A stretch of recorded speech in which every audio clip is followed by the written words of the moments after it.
Hi, welcome. This is LysElla.com, and I am your host for this weekly hangout on your Bespoke life. Today's topic is career changing. And this is a really popular topic, especially for people who are more or less of my generation, those who are probably somewhere in the middle of their working life, so currently probably in their early 30s to late 50s, sometimes even late 60s, because the work world is changing so much these days. And when I say career switching, I'm talking about the whole gamut. And so this might be for you if you're wondering how to switch careers, or simply that you've kind of been daydreaming about a switch, where you have thought about what the choices might be, or what you think you'd like to switch to, or what you'd like to have be a part of your life or not be a part of your life, as opposed to your current occupation, but you don't really know the steps to take to get there. So those are, if you're in that boat, you're the person that I'm talking to today. And what I want to tell you is, at the very high level, here's the answer when somebody asks, oh, well, can I switch careers, or should I switch careers, or is it possible? My high level answer is yes, of course, anything is possible. It's always possible. It depends how willing you are to go after it and get it. So let me break that down a little bit here, so that it's just not such a flippant answer where you say, great, well, that doesn't really help me very much. Yeah, of course, I can do anything, quote unquote, if I put my mind to it or work hard enough, but do I want to? So that's just it. So I'd ask you the following questions. I'd say, well, first, tell me about what it is and why it is that you think you want to switch. And here's where to start the conversation with yourself, or with somebody that you trust, whether that be a trusted advisor, a coach, a dear friend, a mentor. And that is, well, why? Okay, you want something different than what you have now. Why is that? And so whoever you're choosing to talk to about this, choose someone who has a very open mind. You may want to have this conversation with yourself first, but if you're going to have it with someone else, choose someone who you're pretty sure their first reaction won't be, well, that's nuts. Why don't you just stay with what you're doing? It's, it's bringing you plenty of income, and you're good enough. You're good enough. That's not who you want to be talking to in this situation, because where you want to be able to go is to explore. You want to be able to ask yourself what your opportunities are. You want to know what steps to take next, and not to stop at the, well, why even think about something else point. So that's your first selection criteria. If you are choosing somebody to be talking to, is choose someone who you know have an open mind about even this topic. And then ask yourself, okay, what is it that I'm looking for, or what is it that I'm looking to get rid of in my current career? So this can really span across many facets. It may be something as large as the actual profession itself is something that you don't want to be a part of anymore. You may have been practicing medicine, you may have been practicing law, you may have been a janitor, and the entire thing that is medicine, law, janitorial services, you believe, at least, that you want out of that thing and want to move into a completely different profession. So that could be, but the point here is to write it down. Is it a different profession, or is it pieces of your day in, day out that you're looking to change, or some of both?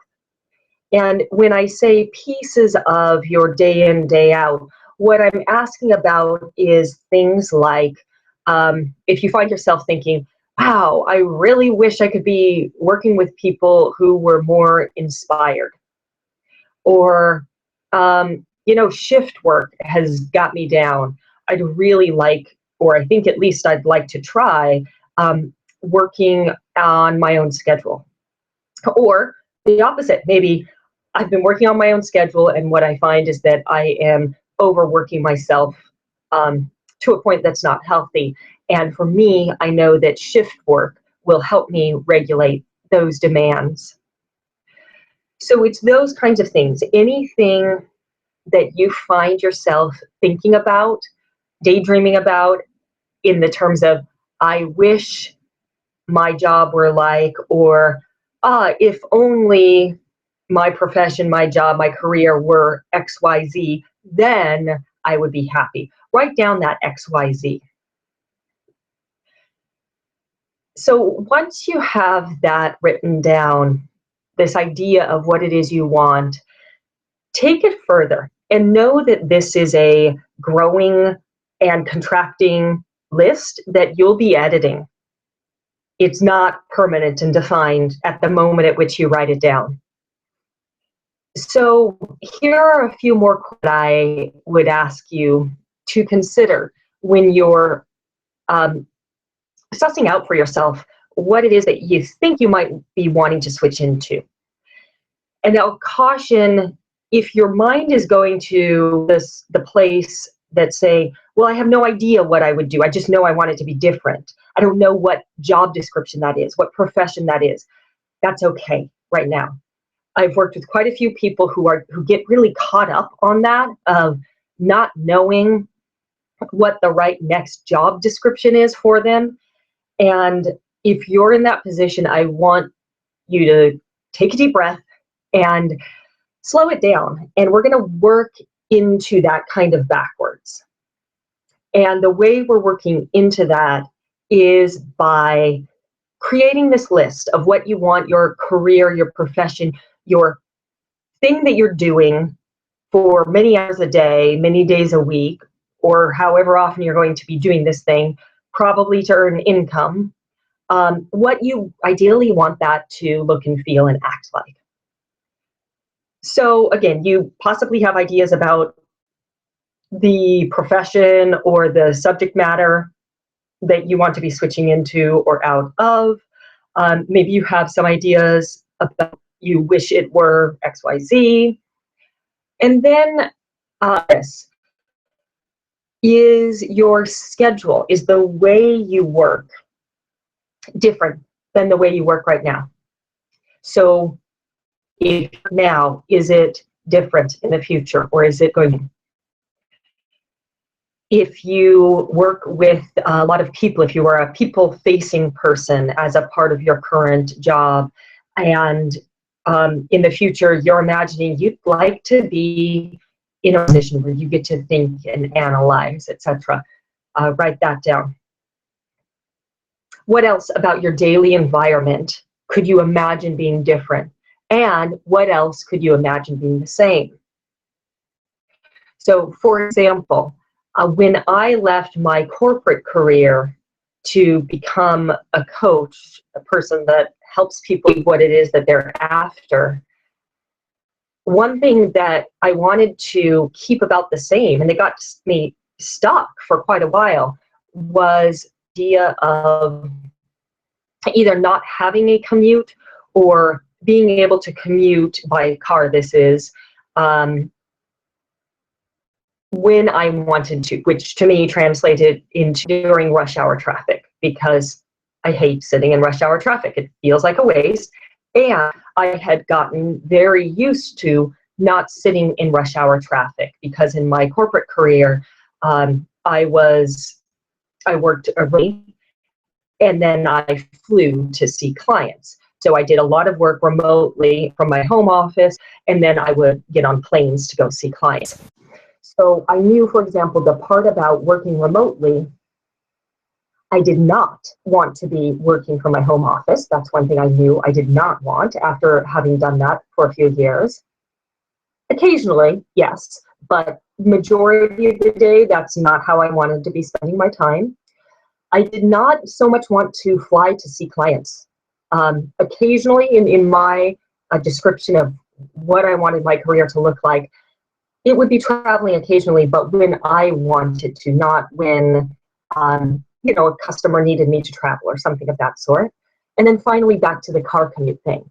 So this one, again, this had me stuck.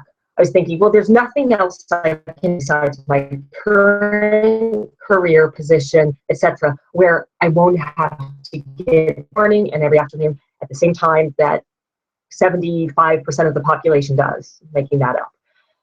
So obviously, I did figure out something else that I could do. But I gave you that whole example to ask you to write all of that down. What parts of what do you like and do you want to keep, and what pieces do you want to be different? So that's a little bit about your daily routine.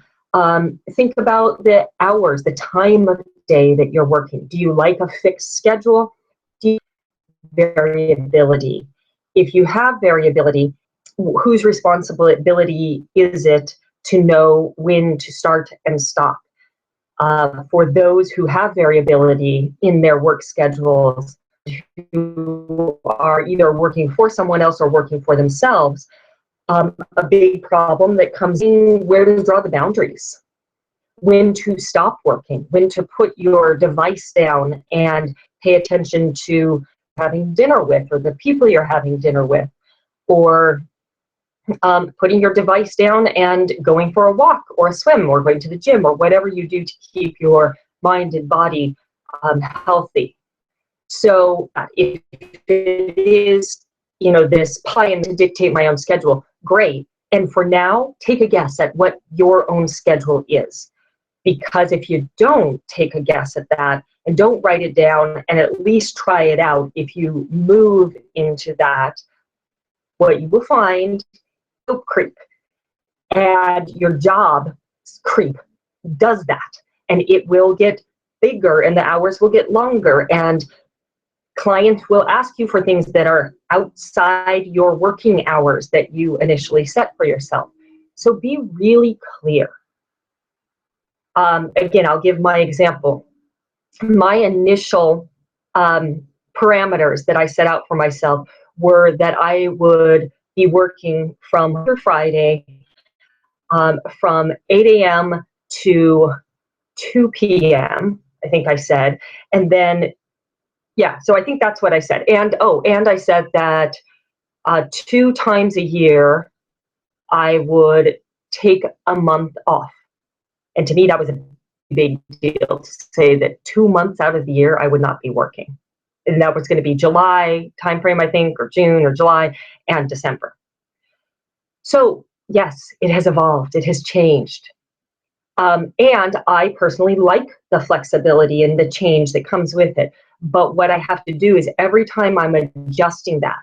So there are 2 evenings during the week where I reserve those for time to go work, where I'm not at home with my family. A week, I'm working. I'm either meeting with clients, or I'm at some sort of event, or on some sort of conference call, or giving some sort of class like this, or interviewing someone, but working 2 evenings. I never would have thought a year ago that I would be eager to work a couple of evenings per week. But I am. It's what's working. But I exchanged for that. I exchanged some hours in the mornings. In my case, I've got relatively young kids, and so there's some logistics of swapping with my husband as to who takes them to school, who picks them up. How do we make this function? So again, that it morphs over time. You are editing your goals and what you want your new career to look like as you find out information, as your desires change, as your needs change. So edit it as you go, and but do be clear if you're thinking about moving into something where you're very self-regulated, that you actually do that. And what I'm warning against is the ambition that resides in many people to just overwork and just keep working.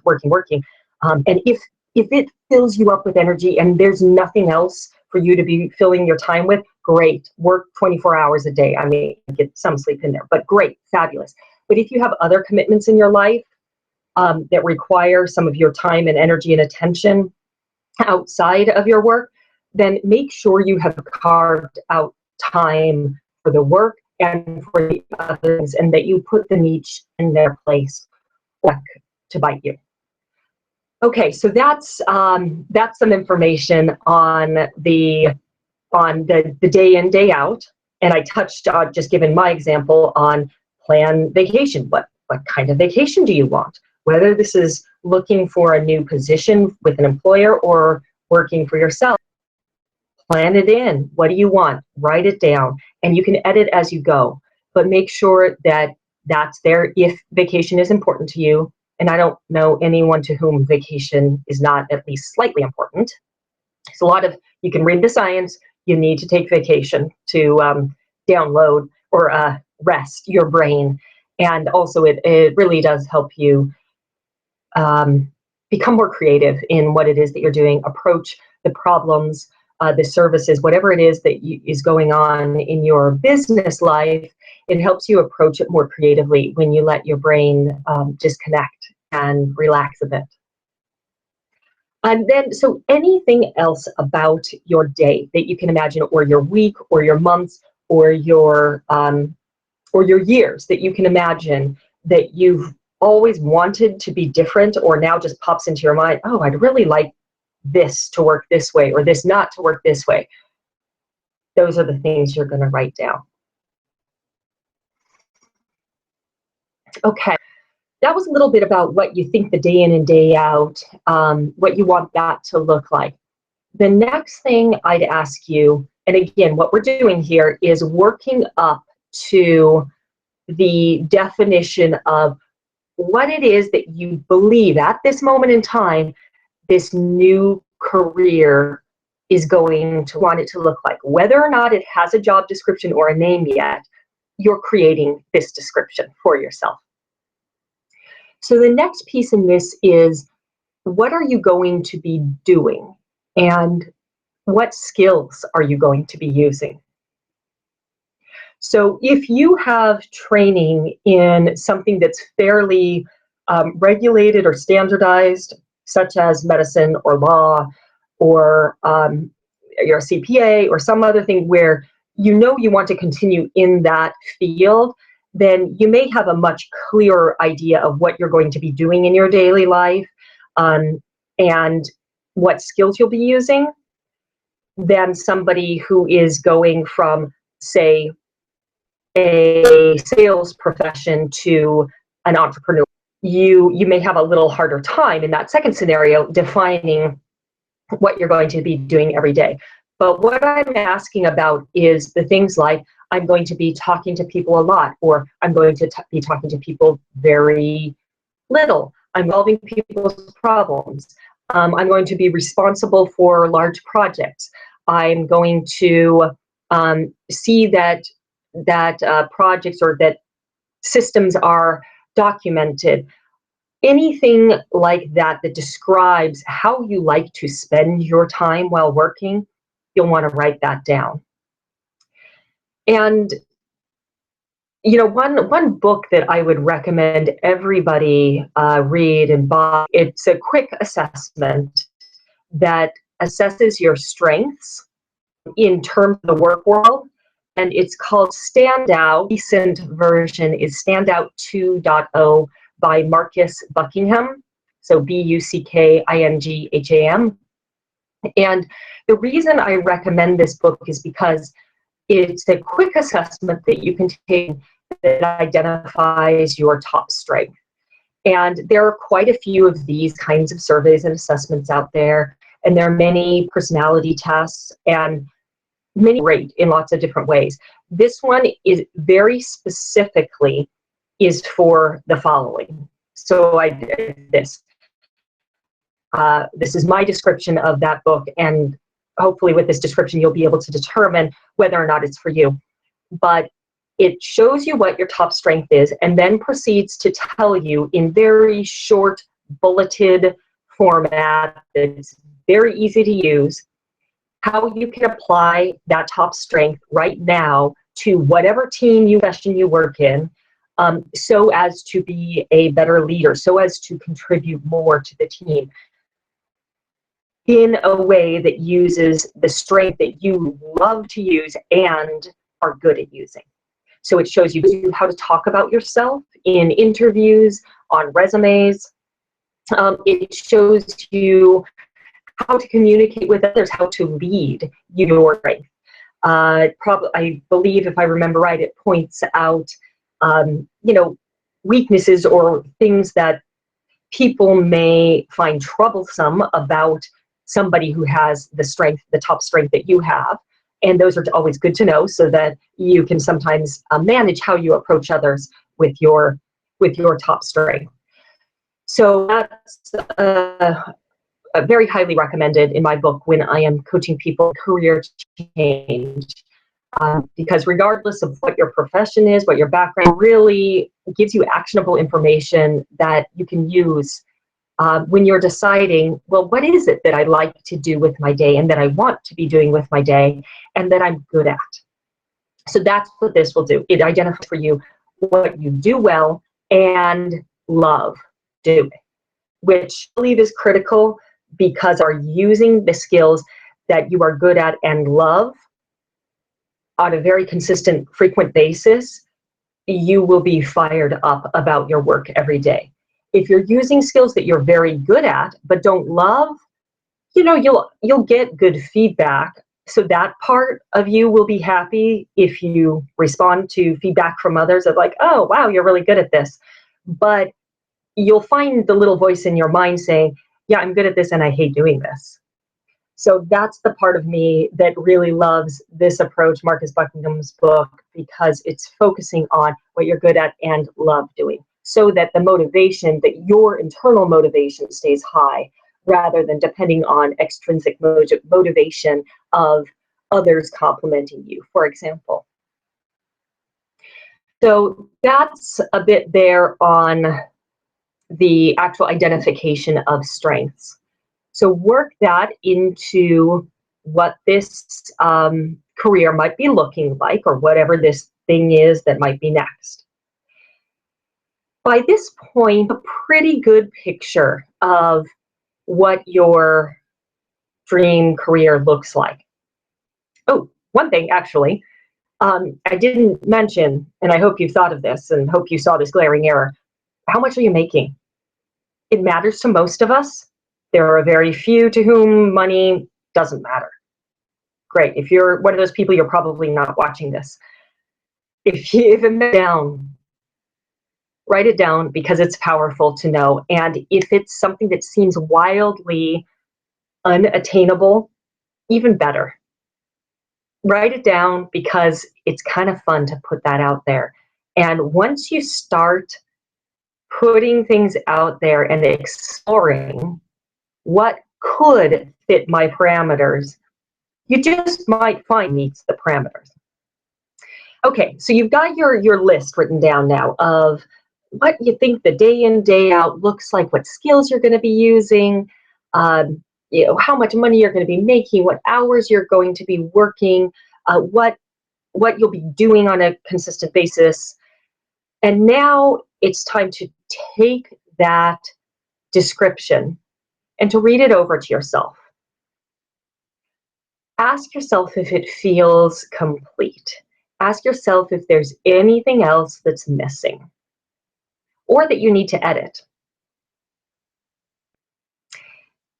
And if you do, go ahead and do that. And go ahead and edit it again tonight when you think of something, tomorrow when you think of something. It's a continual work in progress. From there, decide whether or not you want to take a small action to start exploring the possibilities. And I very consciously ask you to decide if you want to take a small action, because I'm going to give you some possible actions that you could take. But I want to pause your mind and have you ask yourself that question first. Because in essence, this is a how-to that video that I'm recording casting live. And you can just do the steps. But this is crucial. If you're not willing to do something next, then you're not ready yet to explore a change, to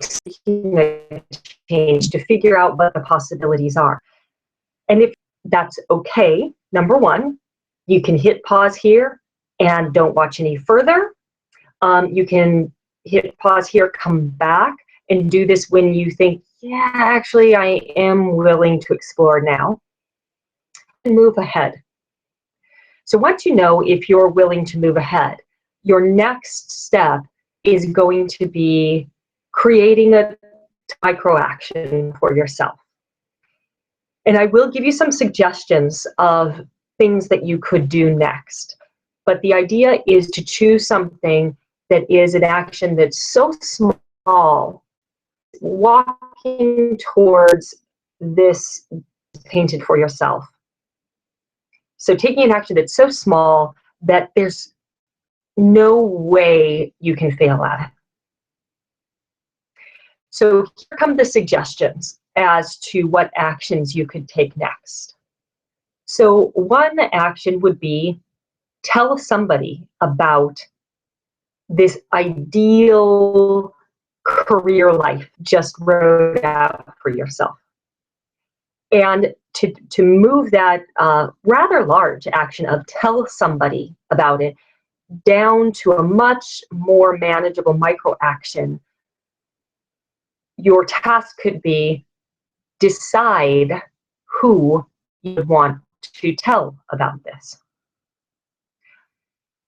Or if deciding who you want to tell about this were even too big of an action, a smaller action, make a list of 5 people that you would consider sharing this information with.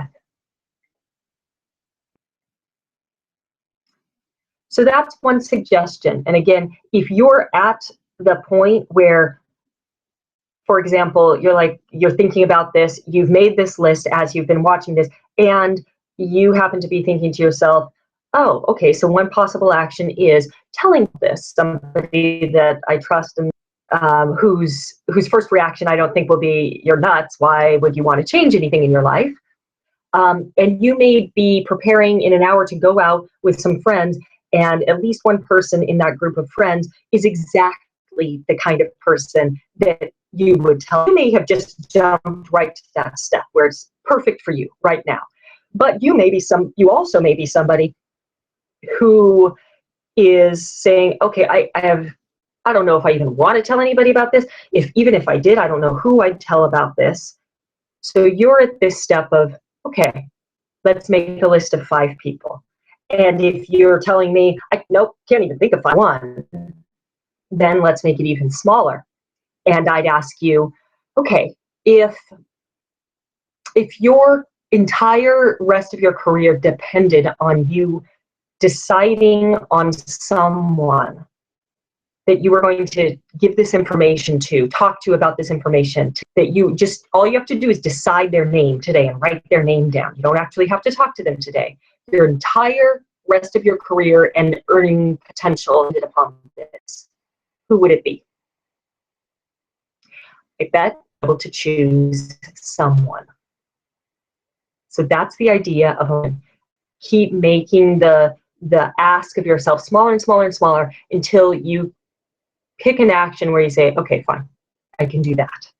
I can do that. I can come up with one person. If my entire depended on this, I could come up with this one person and write that person down. So that's one option of a next step that you could take, for example. Another next step that you could take, and I'm going to bring this up and you think about the difference between the step that I just mentioned and this one. The second one is edit your vision of what you want this new career to entail. Edit it more. in your mind, when you think about that last step, which was essentially decide on one person to give this information to talk to about this information, share it with them, edit your vision more. What do you see as the difference? Okay, and if you identified something about one external facing and drawing somebody else in, and one is staying within your own mind, that's the difference that I see. There's nothing wrong with one step being to edit your vision of what it is, but I caution this. If you're an introverted person, tend to be someone who wants to have everything perfect there out there with somebody, this may really apply to you. Push yourself something that involves a little bit of the outside world. And maybe it's even sending some version of this list to a friend via email or via text. Some way of reaching out, of engaging someone else in your exploration and your success. And that's important because it gets the project out of your mind, so out of dream state of, oh, wouldn't it be nice if, and it would be wonderful if my career were this, which can just exist in that state for 20 more years. You can look back and say, oh, yeah, I always dreamt about doing that, and then I never did anything about it. It takes it out of the dream state, and it starts to put it into a project where you've got other people involved, other people invested, and also other people's brain power helping you out, thinking with you, asking you questions. That's ultimately what you're going to want to harness when you start to talk about this and explore, what could this be? What could this mean? Hey, Mary, when I tell you this, does anything come to mind? Does this sound like any career you know, any profession that you know, any job that you know, anybody that you know? Those are the kinds of questions that will come out as you start to have conversations about this possibility of career switching. So that's my introduction today to what do I do if I want to switch careers. That was my overview of the first step, which finding what it looks like to you, at least at this moment in time. Knowing that you can edit as soon as you've written it down, you can edit. That's fine, you can edit a mind. But defining that, having it written down, and then deciding on a next step. So to sum it up, your switching is not, it doesn't happen overnight. It takes research, it takes exploration. And unless you're going from one highly structured career to another highly structured career where you have XYZ degrees and certifications and titles, and then over here you need XYZ degrees, certifications, and titles, that's more straightforward. If you want one of those careers, you don't have to do this kind of questioning. Mostly it's, okay, if you want to be a doctor, there are certain degrees that you need to get. In order to get those degrees, you have to get into certain schools. In order to get into those schools, back it up. You know, there are a million websites out there that will tell you exactly step by step how to do that for something like medicine or finance. If it's something anywhere else and something that's highly regulated and highly structured, this exploration process will help you figure out what pieces of your career life right now are not working for you and you want to be different, and which pieces are same.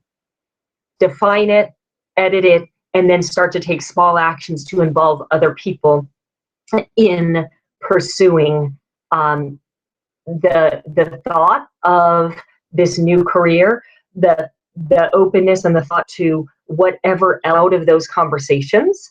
And then ultimately, as you're getting clearer about what your possibilities are, that's when you'll be able to start weighing, okay, am I ready to make a shift, and what does that shift look like?